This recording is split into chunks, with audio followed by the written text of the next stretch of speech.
ওই 9 লক্ষ টাকার জমিদারির দলিল নিয়ে আসছে। শয়তান,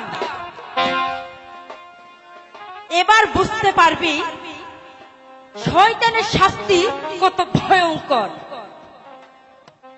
শোনো, এই নাও আমার প্রথম স্ত্রীর তালাকনামা।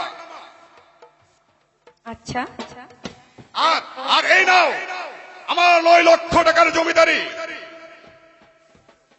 তোমার নামে লিখে দিয়েছি। আমি এবার নিশ্চিত হলাম। কাকা, আপনি একটু এখানে বসুন, আমি আপনার পায়ে ধরে শ্রদ্ধা সালাম করব।